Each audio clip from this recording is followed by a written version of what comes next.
Hello students, आज हम class 11 का जो यूनिट एंड डायमेंशन हमने फर्स्ट यूनिट स्टार्ट की हुई थी उसका हम थर्ड पार्ट लेके आते हैं। ठीक है, तो अभी तक हमने देखा था कि डायमेंशंस या डायमेंशन फार्मूला क्या होता है। तो डायमेंशनल एनालिसिस को हम अभी तक समझ रहे थे। ठीक है, तो फिजिकल क्वांटिटी को हम क्या कर रहे थे, डायमेंशनल फार्मूला प्रोवाइड कर रहे थे। ठीक है, यानी कि उसको हम फंडामेंटल क्वांटिटीज के टर्म्स में लिख रहे थे। ठीक है, आज हम देखते हैं कि इसकी जो एप्लीकेशंस हैं, यानी कि डायमेंशनल एनालिसिस की जो एप्लीकेशन है उसके बारे में हम देखते हैं कि क्या क्या इसकी एप्लीकेशन है और क्या क्या उसके फायदे हैं। ठीक है, तो उससे पहले हम देखते हैं कि फिजिकल क्वांटिटीज को डायमेंशंस की टर्म्स में हम कुछ कैटेगरीज में डिवाइड कर देते हैं। तो सबसे पहले कुछ कैटेगरीज पढ़ लेते हैं हम कि उसको कैसे हम डिवाइड करते हैं। ठीक है, तो देखो कैटेगराइजेशन ऑफ फिजिकल क्वांटिटी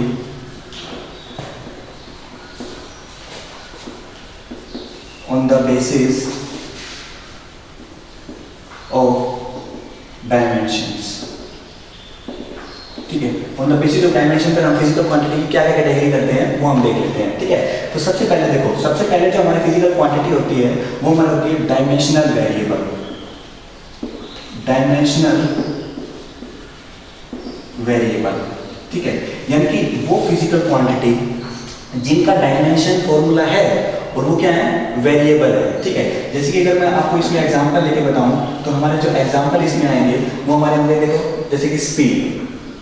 ठीक है, स्पीड क्या है, स्पीड का एक डायमेंशनल फॉर्मूला है। ठीक है, स्पीड का अगर मैं डायमेंशनल फॉर्मूला बताऊं तो वो क्या हो जाएगा हमारे पास lt-1 यानी मीटर पर सेकंड होता है। तो lt-1 इसका क्या हो जाएगा, डायमेंशनल फॉर्मूला हो जाएगा।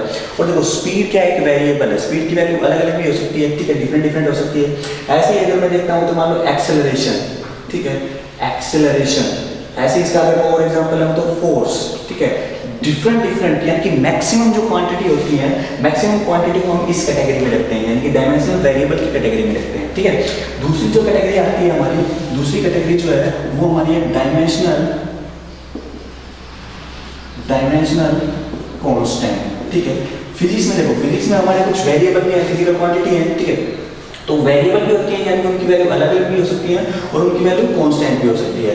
तो ऐसे कांस्टेंट जिनका कुछ ना कुछ डायमेंशनल फॉर्मूला होता है उनको हम इस कैटेगरी में रखते हैं। ठीक है, अगर मैं आपको कुछ एग्जांपल बताना चाहूँ तो इसके रिगार्डिंग एग्जांपल होते हैं, जैसे कि हमारा देखो जी, यानी कि जो हमारा ग्रेविटेशनल कांस्टेंट है, ये हमारा क्या है, ग्रेविटेशनल कांस्टेंट। ठीक है, तो ग्रेविटेशनल कांस्टेंट क्या है, ये तो एक यूनिवर्सल कांस्टेंट है। ठीक है, लेकिन इसका क्या होता है, डायमेंशनल फॉर्मूला होता है। ठीक है, तो इसको हम किस कैटेगरी में रखते हैं, डायमेंशनल कांस्टेंट। कांस्टेंट तो है लेकिन उसका क्या है, डायमेंशनल फॉर्मूला है। तो जी का हमने डायमेंशनल फॉर्मूला ट्राई किया था प्रीवियस वीडियो में। ऐसे ही दूसरा जो हमारा होता है वो हमारा होता है h, यानी कि जो ये हमारा होता है प्लैंक्स कांस्टेंट। इसको हम क्या बोलते थे, प्लैंक्स कांस्टेंट। तो इसका भी हमने देखा था कुछ ना कुछ डायमेंशनल फॉर्मूला होता है। तो इसको भी हम किस कैटेगरी में रखते हैं, डायमेंशनल कांस्टेंट की कैटेगरी में रखते हैं। ठीक है, थर्ड देखो, इसमें जो थर्ड कैटेगरी आती है वो हमारी आती है डायमेंशन लेस वेरिएबल। ठीक है, अब देखो फिजिक्स में फिजिकल क्वांटिटी बहुत सारी है। ठीक है, तो उन्हें कैटेगराइज किया हुआ है। तो देखो थर्ड जो हमारी कैटेगरी है वो है डायमेंशन लेस वेरिएबल। देखो फिजिकल क्वांटिटी वेरिएबल है, यानी उसकी वैल्यू चेंज तो हो सकती है लेकिन वो कैसी है, डायमेंशन लेस है, यानी कि उसका कोई भी डायमेंशन नहीं है। इसका हमने एग्जांपल देखा था, इसका एग्जांपल देखा था हमने कि यानी कि थीटा, यानी कि जो थीटा की वैल्यू होती है, एंगल की जो वैल्यू होती है, एंगल क्या है हमारा, एक डायमेंशन लेस है। और वेरिएबल यानी उसकी वैल्यू कुछ भी हो सकती है, 20 डिग्री, 30 डिग्री, 40 डिग्री, 50 डिग्री, कुछ भी वैल्यू हो सकती है। तो ये हमारा जो थीटा है वो क्या है, डायमेंशन लेस वेरिएबल है। ठीक है, इसके बाद और भी है, जैसे कि हम देखते हैं स्ट्रिंग। स्ट्रिंग क्या है हमारा, स्ट्रिंग क्या है, डायमेंशन लेस वेरिएबल। स्ट्रिंग क्या होता है, से होता है change in length upon original length. ठीक है, या change in volume upon original volume, या change in area upon original area. तो देखो एरिया अपॉन एरिया, तो उसके यूनिट्स क्या हो जाएंगे, कैंसिल हो जाएंगे। यूनिट्स अगर कैंसिल होगी, यूनिट ही नहीं है तो उसका डायमेंशनल फॉर्मूला भी नहीं है, यानी कि ये कैसी क्वांटिटी है, डायमेंशन लेस क्वांटिटी है। ठीक है, और हम देखते हैं जो हमारा होता है म्यू, यानी कि अगर हम रिफ्रैक्टिव इंडेक्स लेते हैं तो रिफ्रैक्टिव इंडेक्स भी क्या है, डायमेंशन लेस वेरिएबल है। यानी कि रिफ्रैक्टिव इंडेक्स क्या होता है, स्पीड का रेशियो होता है, speed of light in medium upon speed of light in vacuum. ठीक है, तो ये उन दोनों का क्या है, ये रेशियो है। तो स्पीड से स्पीड हमारी क्या हो जाए, कैंसिल, यानी कि उसकी कोई भी यूनिट नहीं है, और यूनिट नहीं है तो उसका डायमेंशन भी नहीं है, यानी कि ये क्या है, डायमेंशन लेस वेरिएबल है। और देखो हर एक की वैल्यू क्या हो सकती है, अलग अलग भी हो सकती है, यानी कि क्या है, वेरिएबल भी है। ठीक है, फोर्थ एंड लास्ट कैटेगरी जो आती है हमारी, फोर्थ एंड लास्ट कैटेगरी जो आती है वो आती है डायमेंशन लेस कांस्टेंट, ठीक है, ऐसे कांस्टेंट जिनका डायमेंशन नहीं होता है, ठीक है, ऐसे कांस्टेंट जिनका डायमेंशन नहीं होता है वो कहते हैं हमारा कोई भी तो इंटीजर है, कोई भी इंटीजर है, ठीक है, इंटीजर अगर मैं बताऊं मान लो 1 2 3 4 5 यानी कि कोई भी एक कांस्टेंट नंबर हो, तो कांस्टेंट नंबर का कोई भी डायमेंशन नहीं होता और वो कांस्टेंट भी रहेगा। अगर मैं 2 ले रहा हूं तो वो कांस्टेंट है। इसके बाद अगर मैं लेता हूं मान लो पाई, पाई भी क्या है, यूनिवर्सल कांस्टेंट है, ये भी हमारा क्या है, डायमेंशन लेस है, तो देखो कांस्टेंट भी है और डायमेंशन लेस भी है, ठीक है। ऐसे हमारी होती है ई, ये भी हमारा क्या है, एक्सपोनेंशियल, ये भी क्या है, एक कांस्टेंट है। तो देखो फिजिक्स में जितने भी वेरिएबल हैं तो डायमेंशन की बेसिस पर तो उनको हम 4 कैटेगरीज में क्या करते हैं, डिस्ट्रीब्यूट करते हैं। पहला हमारा डायमेंशनलेस वेरिएबल, दूसरा हमारा डायमेंशनल कांस्टेंट होता है, तीसरा हमारा डायमेंशनलेस वेरिएबल और चौथा हमारा डायमेंशनलेस कांस्टेंट, ठीक है। और उसमें हमने कुछ एग्जांपल भी लिए कि हम उसको क्या क्या रख सकते हैं, ठीक है। मेन जो कैटेगरी होती है वो ये होती है, सबसे ज्यादा जो फिजिकल क्वांटिटी होती है वो इसमें आती है हमारी, यानी डायमेंशनल वेरिएबल में आती है, ठीक है। तो ये हमारा कैटेगराइजेशन था। इसके बाद हम देखते हैं इसकी एप्लीकेशन, ठीक है।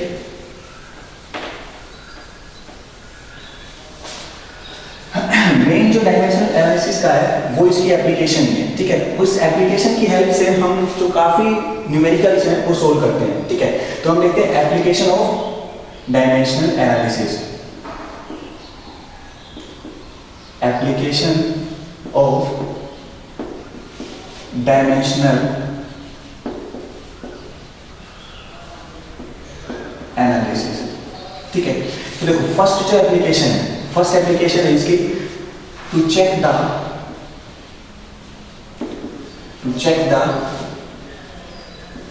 करेक्टनेस ऑफ द फॉर्मूला, या फिर हम कह सकते हैं कि फिजिकल रिलेशन, ठीक है।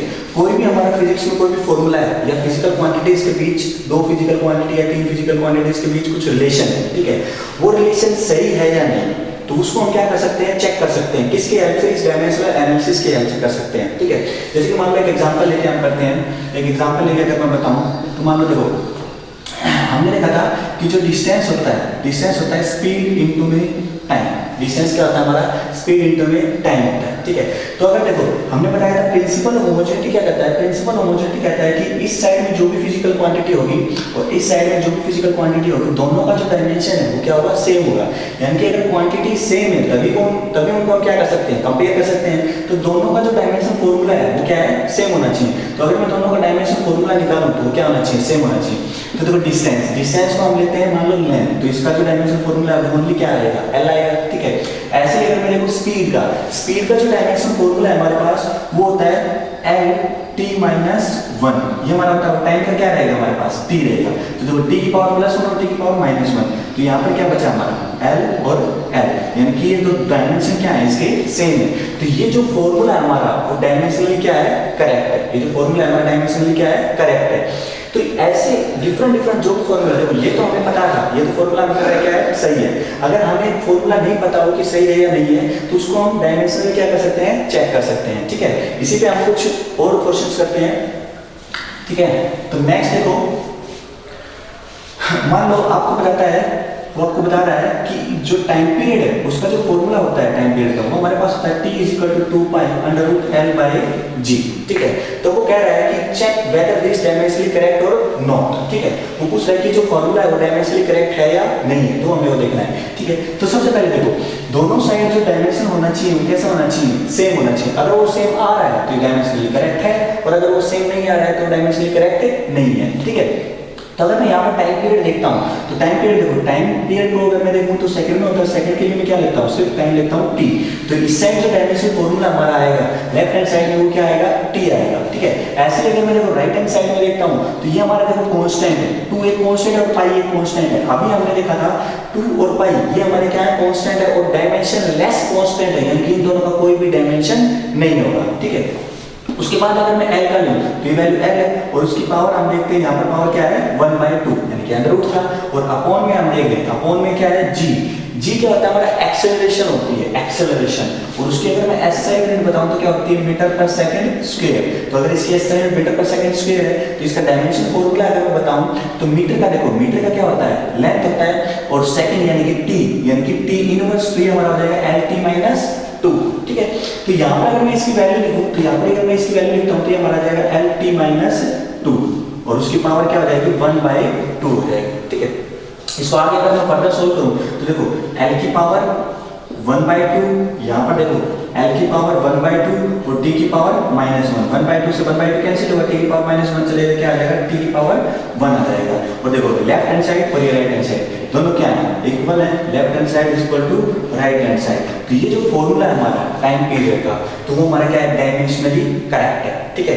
तो अभी तक देखो ये फॉर्मूला आपने नहीं पढ़ा होगा, तो हम अगर आपको एक फॉर्मूला दे दिया जाए तो देखो T का आपके पास डायमेंशन पता है, L का आपको डायमेंशन पता है, G का आपको डायमेंशन पता है, तो आप ये बता सकते हो कि डायमेंशनली करेक्ट है या नहीं है, ठीक है। अगर डायमेंशनली करेक्ट है तो फॉर्मूला भी क्या हो सकता है, करेक्ट हो सकता है। तो फॉर्मूला भी हमारा क्या है, करेक्ट है, ठीक है। इसी में हम देखते हैं, मान लो आपने अभी तक जो इक्वेशन ऑफ मोशन लिखी होंगी, इक्वेशन ऑफ मोशन तो 3 इक्वेशन ऑफ मोशन भी देखी है आपने। फर्स्ट जो इक्वेशन है वो देखते हैं हम, फर्स्ट इक्वेशन है हमारे पास v = u + at, ठीक है। अब वो कह रहा है कि check whether this first equation of motion is dimensionally correct और नॉट। तो देखो हमें पता है इक्वेशन तो क्या है, बिल्कुल करेक्ट है, ठीक है, लेकिन हमें क्या करना है, इसको प्रूव करना है कि डायमेंशनली भी क्या है, करेक्ट है, ठीक है। तो देखो वेलोसिटी हमें पता है क्या होता है, इसका अगर मैं डायमेंशनल फॉर्मूला लिखूं तो वो हमारे पास आएगा Lt-1, ठीक है। मीटर पर सेकंड होता है तो इसका जो डायमेंशनल फॉर्मूला आएगा वो हमारे पास आएगा मीटर पर सेकंड, ठीक है, Lt-1। u भी हमारी क्या है, वेलोसिटी है, तो इसका भी क्या आएगा, देखो Lt-1 आएगा, ठीक है। और देखो वेलोसिटी में हम वेलोसिटी ही ऐड कर सकते हैं, यानी कि 80 का अगर डायमेंशनल फॉर्मूला यही आ गया तो ये हमारा क्या है, डायमेंशनली करेक्ट है, ठीक है। तो अगर मैं 80 का निकालूं, देखो एक्सेलरेशन का अभी हमने बताया ये क्या होता है, मीटर पर सेकंड, यानी कि Lt-2, तो इसको मैं रिप्रेजेंट करूं Lt-2 और उसके बाद t, यानी कि एक वैल्यू t की ओर लगा देते हैं यहाँ पर, तो ये बचेगा हमारा Lt-1 इस साइड भी और प्लस में Lt-1। तो ये हमारा देखो लेफ्ट हैंड साइड और राइट हैंड साइड दोनों क्या आ गए, इक्वल आ गए, यानी कि Lt-1 में Lt-1 ही ऐड किया हमने। तो ये जो फर्स्ट इक्वेशन ऑफ मोशन है ये हमारी क्या है, डायमेंशनली करेक्ट है, ठीक है। ऐसे हमारी दो इक्वेशन हो रहा है, उनको भी चेक कर लेते हैं यहीं पर, ठीक है। सेकंड इक्वेशन मोशन हमारी, सेकंड इक्वेशन मोशन क्या है, सेकंड इक्वेशन मोशन कहती है कि S = ut + ½ at स्क्वायर, ठीक है। तो अब देखो इक्वेशन तो हमें पता है बिल्कुल करेक्ट है, इक्वेशन हम पहले ही पढ़ चुके हैं, लेकिन अब वो कह रहा है कि डायमेंशनली करेक्ट है या नहीं है, वो हमें प्रूव करके दिखाना है। तो देखो डायमेंशनली इससे हम देखते हैं हमारा क्या है, डिस्टेंस है, s जो होता है वो डिस्टेंस या डिस्प्लेसमेंट होता है। तो देखो डिस्प्लेसमेंट के लिए हम क्या लेते हैं, लेंथ लेते हैं, यानी कि इससे जो आएगा वो क्या आएगा, l आएगा, यानी कि लेफ्ट हैंड साइड में तो क्या आ गया, l आएगा। अगर राइट हैंड साइड की दोनों टर्म्स में क्या आना चाहिए, l ही आना चाहिए। तो देखो u हमारी इनिशियल वेलोसिटी होती थी, और वेलोसिटी के लिए हम क्या लेते थे, Lt-1 लेते थे, और t के लिए हम क्या ले रहे हैं, t, तो t से t कैंसिल हो गया, क्या बचा हमारा, l बचा। तो ये भी क्या है और ये भी क्या है, l है। ऐसे हम इसमें देखते हैं, ये हमारा आएगा प्लस में हाफ कांस्टेंट का कोई भी डायमेंशन नहीं होता है, कांस्टेंट क्या होता है, डायमेंशन लेस कांस्टेंट है ये वाला। एक्सेलरेशन का अभी हमने देखा था क्या होता है, Lt-2 और t स्क्वायर, तो t स्क्वायर से t स्क्वायर क्या हो गया, l। तो लेफ्ट हैंड साइड किसके इक्वल आ गई, हमारी राइट हैंड साइड के इक्वल आ गई, यानी कि इक्वेशन नंबर जो 2 है हमारी सेकंड इक्वेशन ऑफ मोशन है वो भी हमारी क्या है, डायमेंशनली करेक्ट है, ठीक है। इसी कड़ी में हम जो तीसरी इक्वेशन है उसको भी चेक कर लेते हैं, ठीक है। तो तीसरी इक्वेशन हमारी क्या है, v² - u² = 2as। इसको भी अगर मैं डायमेंशनली चेक करना चाहूं तो हम चेक कर सकते हैं, ठीक है। तो देखो v² हमारी वेलोसिटी का स्क्वायर, और वेलोसिटी हमें पता है क्या होती है, Lt-1। ये डायमेंशन फॉर्मूला होता है, उसका हमें क्या करना है, स्क्वायर करना है, माइनस में ये भी वेलोसिटी है तो Lt-1, और उसका हमें क्या करना है, स्क्वायर करना है, ठीक है। अब देखो अगर मैं इसका स्क्वायर सोल्व करूं तो हमारा आएगा l² और t-2, ये भी आया l² और t-2, यानी कि ये जो फॉर्मूला है हमारा, ये डायमेंशन जो फॉर्मूला है Lt-2 लेफ्ट हैंड साइड में है, और यही हमारा किस में आना चाहिए, यही हमारा राइट हैंड साइड में आना चाहिए। तो राइट हैंड साइड को भी देख लेते हैं, तो राइट हैंड साइड को अगर मैं देखूं तो ये हमारा 2 क्या है, डायमेंशन लेस कांस्टेंट है, तो इसको हम जोड़ देते हैं। एक्सेलरेशन हमारे पास पता है क्या होता है, एक्सेलरेशन मीटर पर सेकंड स्क्वायर, यानी कि Lt-2 ये होगा। और डिस्टेंस के लिए हम क्या लेते थे, डिस्टेंस के लिए लेते थे लेंथ, तो इसको मैं क्या लेता हूं, एक और l लेते हैं, तो ये क्या हो जाएगा l² और t-2। तो देखो लेफ्ट हैंड साइड और राइट हैंड साइड दोनों क्या है, मैं लिख सकता हूं LHS = RHS, यानी कि ये भी जो इक्वेशन हमारी ये भी क्या है, डायमेंशनली करेक्ट है। तो देखो अभी तक जो हमने फॉर्मूले देखे थे वो तो क्या थे, पढ़े हुए थे हमारे, ठीक है। यानी कि अब आगे जो भी कोई भी रिलेशन आएंगे तो उसको भी हम बता सकते हैं कि वो डायमेंशनली करेक्ट है या नहीं है, ठीक है। तो एक क्वेश्चन हम ले लेते हैं,